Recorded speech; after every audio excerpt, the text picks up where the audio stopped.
Hi everyone, it's Layy of How to Mommy and welcome back to my channel.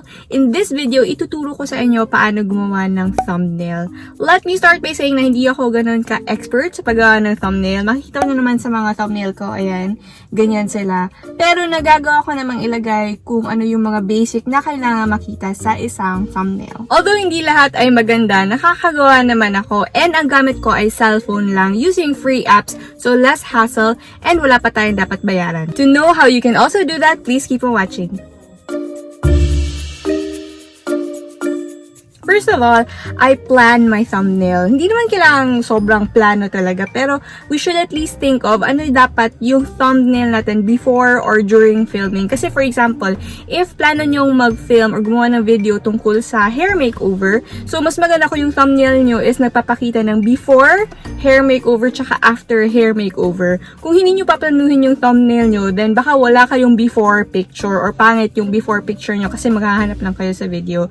So it's better to think of your thumbnail before even starting or during your filming para makakuha kayo ng pictures nyo, like kagaya nung sinabi ko, kapag gumagawa kayo ng hair makeover video, at least meron kayong before and after pictures for your thumbnail. Next, pag may plano na tayo kung ano magiging thumbnail natin, we have to take a picture for the thumbnail and we have to make sure that it is the correct size. To make sure, para sa akin, the easiest way talaga is to take a screenshot from a video. So, dapat naka-landscape yung video natin, which is ganito. So, dapat hindi naka-portrait, dapat landscape talaga siya. And then, let's see, I'll take a video of myself. Ayan, tapos, I will pose, for example. And then, from that video, maghahanap ako ng screenshot. So, let me show you anong ginagawa ko sa screen. So, this is the video. Yan, papakita ko dito. This is the video. Then, maghahanap ako ng mukha ko. Yan, I think this is good. Okay. Tapos, I will take a screenshot of this. Dapat pa ganyan yung cellphone when I screenshot. Ayan. So now, we have this picture. This picture is going to be our thumbnail. Yung ginagamit ko na app, sorry if I am so sweaty as in sobrang init. Kasi if I turn on the aircon, medyo hindi maganda yung audio. So, ayan. Pag may time. So, after taking a screenshot or a picture of my thumbnail, I edit using the app Picsart. So, let's go to Picsart. This is just a free app nga pala. Tapos, dito tayo sa plus sign. And let's take that screenshot. Ayan, may ad. May ad kasi it's just a free app. And then, once again, diba, this is all about the plants. So, mag-a-add ako ng text. Dito tayo sa baba. Text. And then, my plant collection. Something like that. Tapos, we can adjust it. Lagay natin siya sa pinaka-itaas. Wait, pusog ako ng konti. So, lagay natin siya sa itaas, my plant collection. And then, let's change the font. Ito yung favorite ko dati. Hanapin natin. Si permanent marker.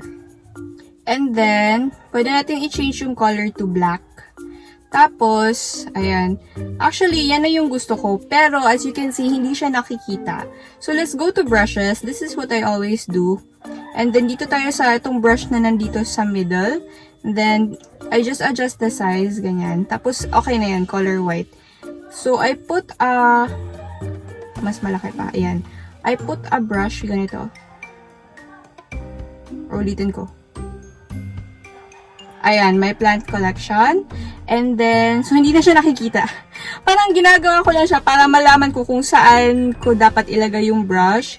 And then, isusulat ko siya ulit. My plant collection. Ganyan ako gumawa ng thumbnail. Ayan. As in, mano-mano talaga yung paglagay ko ng parang white background. So, that's my thumbnail now. Pero gusto ko kasi palagi na maglagay ng picture. So, aside from my picture, gusto ko maglagay ng related picture. So, ilagay natin yung picture ng plants. Let's just go to add photo. Tapos, dito tayo sa plant. Ayan. So, we can move that here sa gilid. Di na nakakita yung, ayan. Sige, let's just cover my hand. Apply. So, yeah. that's my thumbnail. And we can just go to next, tapos save it, tapos makikita nyo na yan sa camera roll nyo. Pero let's say for example, gusto naman natin na baliktad and yung feature na parang nakikita nyo yung tao na parang naka-border or may naka-trace na tao.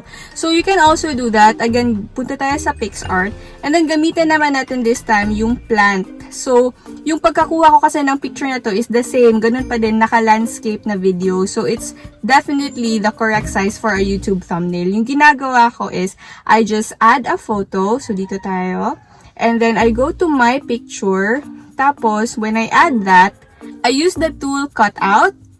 And then, I select the person. So, automatic si Picsart, ika-cut out niya yung ako. And then, I save that. Ayan na. So, pwede kong ipatong yung sarili ko dyan sa mga plants. Ang laki naman. Mga ganyan, okay na yan. Tapos, some people like to put a border. So, ayan, may border na option. Let's say white. Commonly, it's white talaga. So, ito hindi siya masyadong maganda pagkaka-cut out. Pero manually, pwede mo namang i-erase yung mga parts na gusto mong tanggalin. Basta, temporarily, for demo lang naman. Ayan, okay na yan. So, ganun. May picture ng plant or kahit anong picture. Tapos, you can cut yourself out. I-add mo yung sarili mo. And then, you can add a text. My plant collection. There. So, hindi ko na lang siya babaguhin.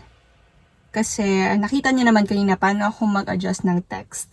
So, ayan. Basically, this is just a very short video kasi ipapakita ko lang naman paano ako gumawa ng thumbnail. Dati, as in from the start talaga, yun yung ginagawa ko. You can look for it sa mga pinaka-old thumbnails ko. Picsart lang yung gamit ko. It's a free app. Tapos recently, gumagamit na ako ng Canva or Lightroom to add more effects. Pero it's basically just the same. Yun lang talaga. Gumagamit pa din akong Picsart kasi hindi ako marunong mag-cut out sa Canva tsaka sa Lightroom. So, I use Picsart tapos tina-transfer ko siya sa Canva for more fonts, or more stickers, or more filters, ganun. Pero, ganun lang. That's very basic. That's the very basic way of how to create a thumbnail. Sana natulungan ko kayo, and I hope that you learned something in this video. Kung may mga gusto pa kayong malaman tungkol sa YouTube, just ask me in the questions below kasi gagawa ako ng Q&A video and an FAQ video. And if i-feature ko kayo kung may mga magagana kayong tanong, but baka nasagot ko na yung mga tanong nyo, just check this playlist. It's YouTube 101 Tips and Tutorials. Meron akong mga nasagot na questions dyan about how to get 1,000 subscribers, 4,000 watch hours, paano nag-viral ang video ko, my first YouTube sweldo, mga ganung klaseng videos. So I hope you can check out those videos. Thank you very much for watching and see you on my next one.